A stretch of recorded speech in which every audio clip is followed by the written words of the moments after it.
विष्णु पुराण भाग -4 क्षीर सागर मंथन के समय राक्षस देवताओं का मजाक उड़ाते रहे और अपना पूरा भुज बल दर्शाते हुए सर्पराज को खींचते रहे। देवताओं ने अपने बल का पूरा प्रयोग किया। उनके खींचने की इस प्रक्रिया में वासुकी महासर्प ने विष उगल दिया। वह विष ज्वालाएं बिखेरने लगा। इन ज्वालाओं में कितने ही राक्षस जल गए।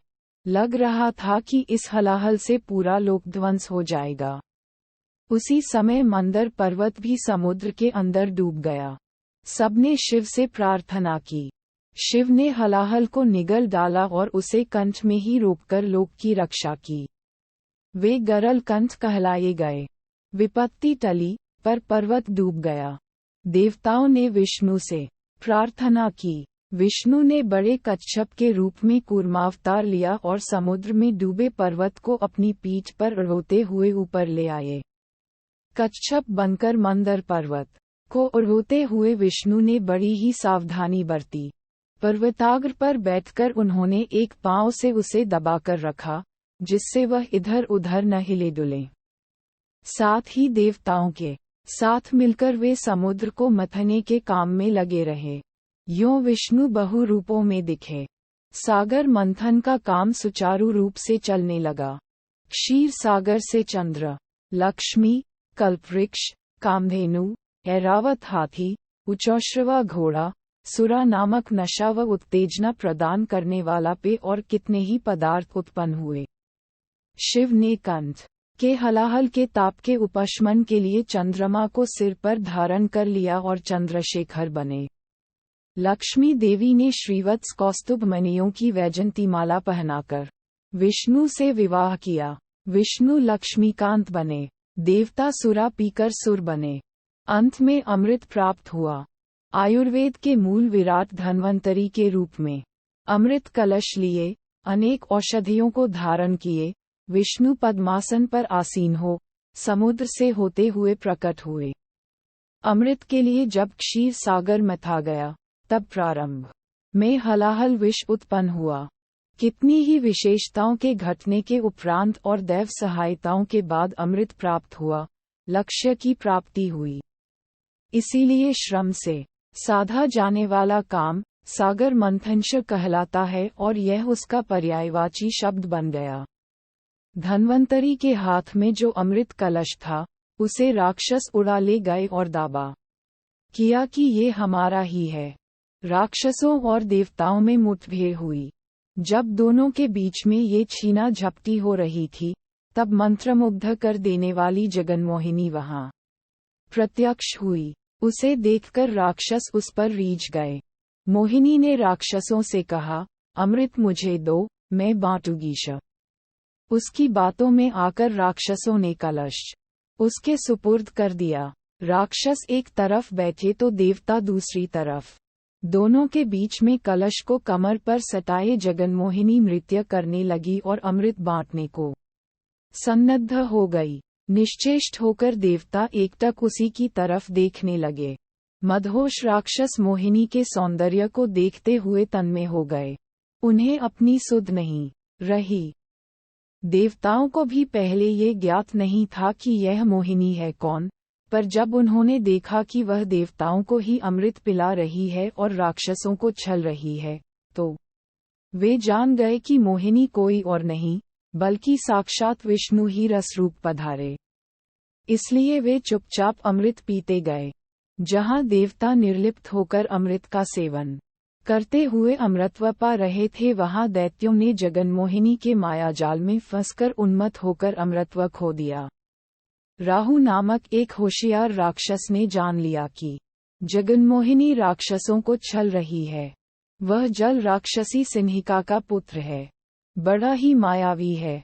जब उसने देखा कि सच्चाई बताने पर भी राक्षस सुनने और विश्वास करने की स्थिति में नहीं है, तो उसने स्वयं देवता का रूप धारण किया और देवताओं की पंक्ति में बैठकर अमृत पी गया। सूर्यचंद्र ने उसकी ये धूर्तता देखी और उन्होंने मंदर पर्वताग्र पर आसीन बहुरूपी विष्णु को ये विषय सूचित किया। विष्णु ने अपना चक्र राक्षस को मार डालने भेजा।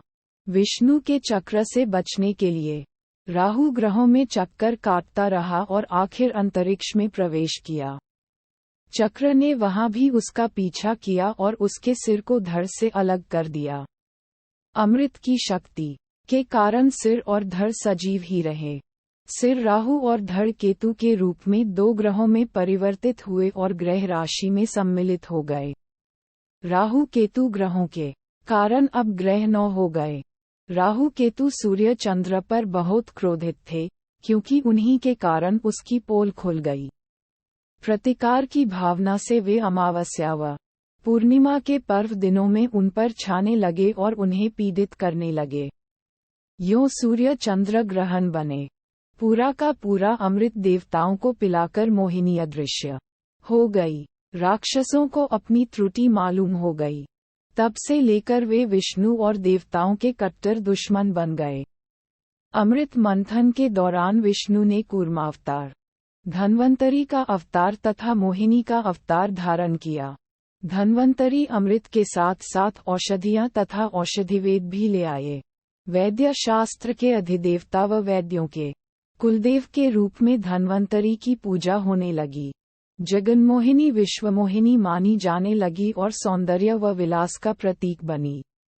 नारद जगन्मोहिनी अवतार की प्रशंसा करते हुए जगन्मोहिनी राग को महती वीणा पर झंकृत करते हुए कैलाश गए। पार्वती ने ये सुनकर नारद से कहा, अधम और नीच राक्षसों को छलने मात्र से क्या जगन्मोहिनी कहलाने के योग्य हो जाएगी? हाँ माते, किसी को भी आनंद सागर में डुबो देने वाली और अपने सौंदर्य व हाव भावों से विश्व भर को अपने वश में कर लेने वाली जगन्मोहिनी ही तो है। कहते हुए नारद वहां से चले गए। पार्वती ने ये बात शिव से बताई। शंकर मुस्कुराते हुए चुप रह गए। बाद में पार्वती के साथ नंदी वाहन पर आसीन होकर वैकुंठ गए और विष्णु से कहा, तुम्हारे जगन्मोहिनी अवतार को देखने की मेरी तीव्र आकांक्षा है। इसी उद्देश्य से यहाँ आया हूँ। संकट के निवारण के लिए कोई न कोई वेश धारण करना ही पड़ता है। तुम्हारे लिए भी ये बाएं हाथ का खेल है।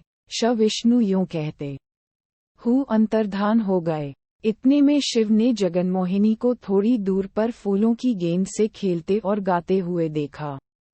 शिव सब कुछ भूल गए और उसके पास गए, पर जगन्मोहिनी उनके हाथ नहीं आई और वह विश्व आकाश में घुस गई। हाथ फैलाते हुए शिव उसका पीछा करने लगे। पार्वती स्तंभित होकर ये दृश्य देखती रह गई।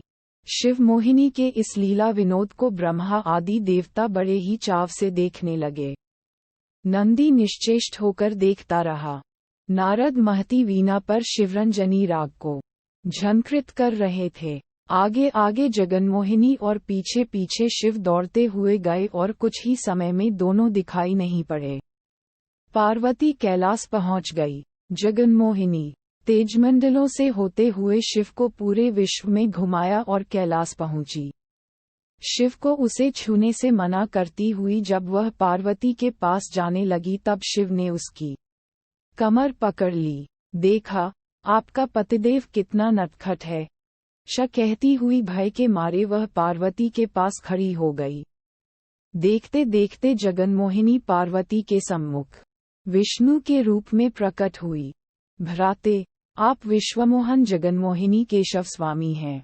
ये सब कुछ शिव केशव लीला नाटक है न? पार्वती ने विष्णु से पूछा। हाँ हाँ, आपने ठीक कहा। कहते हुए वीणा बजाते नारद वहां आए। जगन्मोहिनी और शिवरंजनी राग में हरिहर की लीलाओं का गान करते हुए तीनों लोकों में विचरने लगे। शिव ने विष्णु से कहा, अमृत भुलाकर राक्षस तुम्हारे जिस जगन्मोहिनी रूप को निहारने में मग्न हो गए, उसकी मैं प्रशंसा करता हूँ। रस पिपासा असुरों की धरोहर है। विष्णु ने मुस्कुराते हुए पार्वती से कहा, कहीं ऐसा न हो, जब हमारी गंगा भविष्य में आकाश से पृथ्वी पर उतरने जा रही हो, तब तुम्हारे पतिदेव उसे कहीं तुम्हारी सौतन न बना लें। कहते हुए विष्णु अदृश्य हो गए। इसके बाद काल क्रम में विष्णु ने कर्दम प्रजापति, देवहूति का पुत्र बनकर कपिल अवतार लिया। बचपन से ही तपस्या करके ज्ञान संपन्न होकर कपिल महामुनि के नाम से प्रसिद्ध हुए। कपिल ने अपनी माता देवहूति को अनेकों तत्वों का बोधन किया, जो सांख्ययोग के नाम से प्रसिद्ध हुए। जब कपिल महर्षि पाताल लोक में निर्विराम एक गुफा में तपस्या कर रहे थे, तब पृथ्वी पर सगर सम्राट 100वां अश्वमेध यज्ञ करना चाह रहे थे। इंद्र ने यज्ञ के अश्व को उस गुफा में छिपा दिया, जिसमें कपिल महर्षि तपस्या कर रहे थे। सगर के 1000 पुत्र घोड़े को खोजते हुए पाताल लोक में पहुंचे। वहां उन्होंने कपिल महर्षि की गुफा देखी। उन्होंने उन पर आरोप लगाया कि उन्होंने ही घोड़े की चोरी की और उनका तप जब केवल ढोंग है। कपिल ने आंखें जब खोलीं, तब सबके सब जलकर राख हो गए। उन भस्म राशियों पर विष्णुपाद रखे गए और स्वर्ग में मंदाकिनी की तरह प्रवाहित हो रही गंगा को पृथ्वी पर ले आने के लिए सगर के प्रपौत्र भागीरथ ने घोर तपस्या की और गंगा को प्रसन्न किया। साथ ही गंगा के वेग को सह सकने वाले शिव की तपस्या करके उन्हें भी प्रसन्न कर लिया। गंगावतरण के समय गंगा देवी को देखकर शिव उस पर मुग्ध हो गए और उसे अपने जटाजूट में कसकर बांध लिया। फिर भागीरथ की प्रार्थना पर उसे थोड़ी मात्रा में बहने दिया। गंगा भागीरथ के साथ गई और उसके पूर्वजों की भस्म राशियों पर प्रवाहित होकर उन्हें पुण्यलोक भेजा। परमशिव गंगाधर बने और यों गंगा पार्वती की सौत हुई। सनकनंदनादि मुनि कहलाए जाने वाले सनक, सनंद, सिंधु, सनयकुमार नामक 4 मुनि ब्रह्मा के मानस पुत्र हैं। सदा वे बालक ही बने रहते हैं। विष्णु भक्ति में तत्पर होकर विष्णु का गुणगान करते हुए सभी लोकों में विचरते रहते हैं। विष्णु के दर्शन करने वे वैकुंठ गए।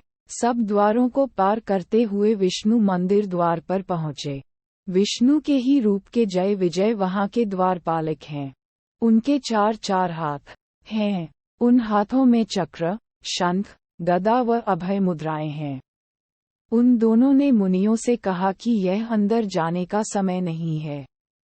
तब सनकसनंदों ने कहा, विष्णु दर्शन के लिए हमारी दृष्टि में कोई समय असमय नहीं होता। कहते हुए उनकी परवाह किए बिना जब वे अंदर जाने को उद्यत हो गए, तब द्वारपालकों ने गदाएं उठाकर उन्हें रोका।